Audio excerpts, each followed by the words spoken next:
میں نے بھی اسی ترجمے کو اختیار کیا ہے، وہ بن دیکھے ایمان لاتے ہیں۔ یعنی اس دنیا میں ہمارے لیے علم کی کیا صورتیں ہیں ان پر ایک نظر ڈالنی چاہیے۔ علم کی ایک صورت جس کے بارے میں کسی زیادہ بحث کی گنجائش نہیں ہوتی، وہ علم بالحواس ہے۔ یعنی اللہ تعالیٰ نے ہمیں آنکھیں دی ہیں، کان دیے ہیں، چھونے کے لیے ہاتھ دیے ہیں، بہت سی چیزیں ہیں کہ جن تک ہماری رسائی اس لحاظ سے براہ راست ہو جاتی ہے۔ یہ جو سائنسی علوم ہیں، ان کی ایجادات سے کیا ہوا ہے؟ ہمارے حواس کی قوت بہت بڑھ گئی۔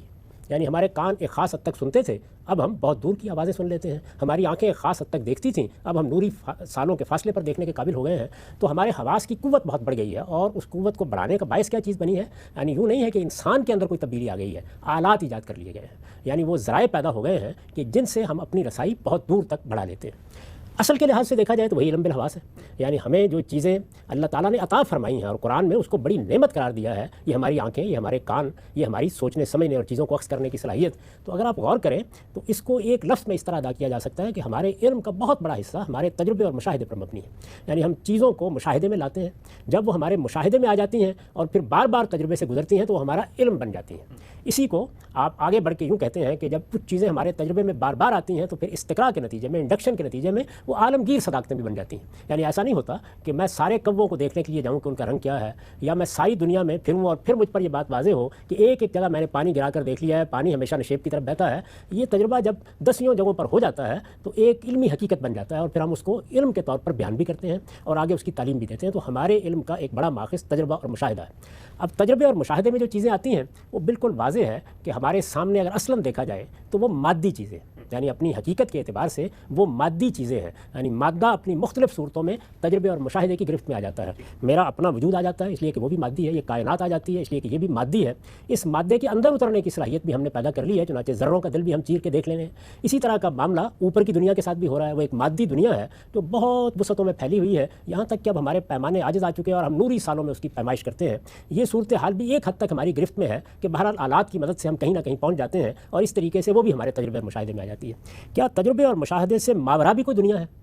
تو اگر ماورا کوئی دنیا ہے تو اس تک رسائی کا ذریعہ کیا ہے؟ تو اگر آپ غور کریں تو اس تک رسائی کا ذریعہ انسان کے پاس عقلی ہے۔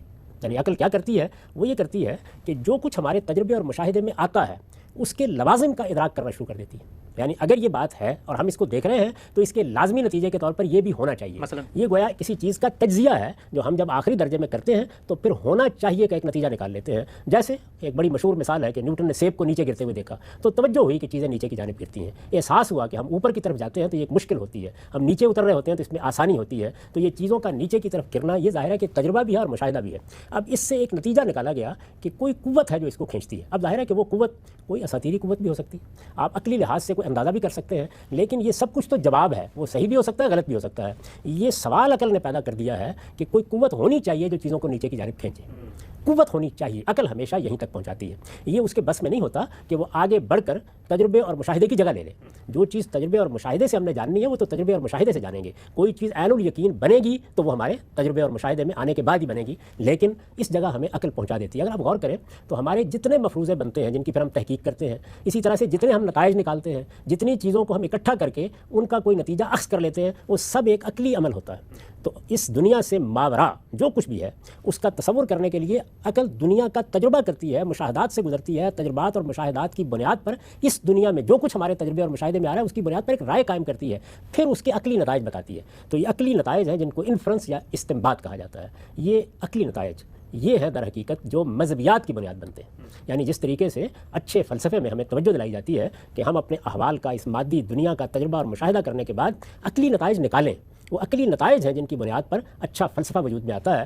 ہم اپنی سماجی حالت کا مطالعہ کرتے ہیں تو اس سے کچھ نتیجے نکالتے ہیں، انسانوں کے سیاسی تعامل کا مطالعہ کرتے ہیں، اس سے کچھ نتیجے نکالتے ہیں۔ یہ دیکھ لیجیے نا کہ سیاسی تعامل کا مطالعہ کر کے ہی ہمیں یہ اندازہ ہوا کہ کس طرح سے ایک سیاسی نظم انسان کی ضرورت بن جاتا ہے، کس طرح وہ فطرت کا تقاضا بن جاتا ہے، پھر اس کے لحاظ سے ہمیں کس طرح ایک نظم کی ضرورت پڑ جاتی ہے، پھر اس نظم کے لیے ہمیں ایک حکمران کی ضرورت پڑ جاتی ہے۔ اسی طرح سماجی معاملات کا بھی ہم جائزہ لیتے ہیں کہ یہ مرد ہے، یہ عورت ہے، ان کے درمیان یہ تعلق پیدا ہو رہا ہے، اس تعلق کے نتیجے میں اولاد ہوتی ہے، تو ہم اس سے پھر انفر کرتے ہیں کہ کوئی نظم ہونا چاہیے جو اس سارے معاملے کو اصول میں تقسیم کر دے. یہ جو آپ نے سائنس میں دیکھا کچھ قوانین دریافت کر لیے جاتے ہیں, تو قوانین تو تجربے اور مشاہدے میں نہیں آتے, قوانین عقل ہی دریافت کرتی ہے. یعنی وہ دیکھتی ہے کہ چیزیں ایک طریقے سے علت و معلول کے رشتے میں نتیجہ خیز ہو رہی ہیں, اور ان کی نتیجہ خیزی کو سامنے رکھ کر وہ یہ نتیجہ نکال لیتی ہے کہ یہ اصل میں اس قانون کے مطابق کام کر رہی ہیں. تو پھر آپ دیکھتے ہیں کہ وہ سائنس کے قوانین بن جاتے ہیں. یہ عقلی استنباط ہے. تو عقلی استنباط ہے جس کو اللہ تعالیٰ بھی انسان کو اپنے وجود سے متعارف کرانے کے لیے استعمال کرتے ہیں.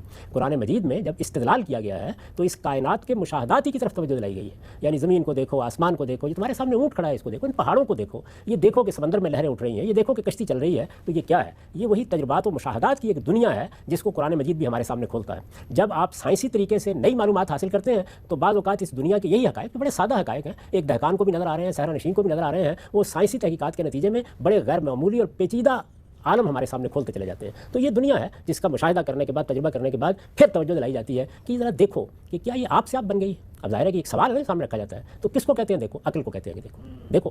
یعنی جہاں تک میرا تعلق ہے میں تو اشیاء کو دیکھوں گا, لیکن پھر میرے اندر جو اللہ تعالیٰ نے عقل رکھی ہے اس کو سامنے رکھ کر یہ سوال کیا جاتا ہے کہ ہم خلقوا من غیر شیء, کیا یہ ایسے ہی بن گئے ہیں, ہم الخالقون. اچھا, دوسرا سوال یہ ہو سکتا ہے کہ نہیں, اس دنیا کے اندر ایک باشعور ہستی انسان ہے, یہ یہاں پر صدیوں سے موجود ہے, بلکہ ہزاروں سالوں سے موجود ہے, تو کیا بعید ہے پیچھے مڑ کے دیکھیں کہ ہم نے ہی یہ دنیا بنا ڈالی ہو. تو قرآن نے دونوں سوالات سامنے رکھ کر اس کو ایک سوالیہ نشان کے ساتھ چھوڑ دیا. یعنی غور کرو اس بات کے اوپر کہ یہ دنیا جس کو تم دیکھ رہے ہو, یہ مادہ جسے تم دیکھ رہے ہو, یہ نفس جس کی کار فرمائیاں دیکھ رہے ہو, یہ تمہارے مشاہدے میں آ رہا ہے, تو یہ خیال کرو کہ یہ سب کیا ہے. یعنی کیا یہ آپ سے آپ وجود میں آ سکتا ہے, اور کیا یہ خود اپنا خالق ہو سکتا ہے؟ تو دونوں سوال سامنے رکھ دیے, اس کا نتیجہ نکالنا ہے. کون نتیجہ نکالے گا؟ عقل نکالے گی. تو عقلی استدلال پر مذہب کے تمام استدلال کی بنا رکھی گئی ہے. یہ عقلی استدلال آپ کو کہاں پہنچاتا ہے؟ یہ یہاں پہنچاتا ہے کہ ایک عاقل انسان کو ہر چیز کو دیکھنے کا تقاضا نہیں کرنا چاہیے. دیکھ کر تو بیل بھی مان لیتے ہیں. انسان کا کام یہ ہے کہ وہ سائنس کے قوانین دریافت کرے, وہ فلسفے کے نتائج نکالے, وہ سماج کا مطالعہ کر کے اس کے قوانین دریافت کرے, وہ سیاسی عمل کے قوانین دریافت کرے. یہ ساری چیزیں کیسے دریافت ہوتی ہیں؟ تجربے اور مشاہدے کے ماورا دیکھنے سے. اور اس میں جو نتیجہ نکلتا ہے وہ یہ ہوتا ہے کہ ایسا ہونا چاہیے. بس مذہبیات میں ہوتا کیا ہے کہ ہونا چاہیے تک آپ کو عقل لے جاتی ہے, یہ ہے. اس کا جواب پھر انبیاء علیہ السلام دیتے ہیں. اس کو قرآن مجید کہتا ہے ایمان بالغیب. یعنی اس چیز پہ اصرار نہ کرو کہ دیکھیں گے تو مانیں گے. یہاں چونکہ یہود کو سامنے رکھ کر بات کی جا رہی ہے, تو یہ معلوم ہے کہ جب موسیٰ علیہ السلام نے اپنی قوم کو چاہا تو ان کے اندر سے کچھ لوگ اٹھ کھڑے ہوئے. ایسا نہیں کہ پوری قوم نے یہ سوال کیا تھا, کچھ لوگوں نے یہ کہا کہ ارے اللہ جا رہا, ہمیں آپ اللہ کو دکھائیے, اس کے بعد مانیں گے. تو یہ بتایا گیا کہ یہ ممکن نہیں ہے. تمہیں جس امتحان میں ڈالا گیا ہے وہ عقل کا امتحان ہے. تم نے ماورا میں دیکھنا ہے. پیغمبروں نے تمہارے سامنے ایک نتیجہ رکھ دیا ہے, تمہیں اب یہ تجزیہ کر کے دیکھنا ہے کہ کیا یہ نتیجہ تمہارے تجربے اور مشاہدے کے نتائج سے موافقت رکھتا ہے, کیا یہ تمہارے ہونا چاہیے کو ہے میں بدل رہا ہے. تو یہ قرآن مجید کا استدلال ہے. اس استدلال کو سامنے رکھ کر قرآن ایمان بالغیب کی تعبیر اختیار کرتا ہے. اس کا یہ مطلب نہیں ہے کہ تم بے جانے بوجھے, بے سمجھے کسی غیب کو مان لو جو تمہیں نظر نہیں آ رہا ہے. اس کا مطلب یہ ہے کہ جو کچھ تمہیں نظر آ رہا ہے اس سے ماورا جو غیب ہے اس کے بارے میں اس بات پر اصرار نہ کرو کہ دیکھ کر مانو گے. عقلی نتائج کی بنیاد پر بھی چیزیں مانی جاتی ہیں, اور اصلی علم یہی ہے اور انسان کا شرف یہی ہے کہ وہ چیزوں کو اس طرح مانے.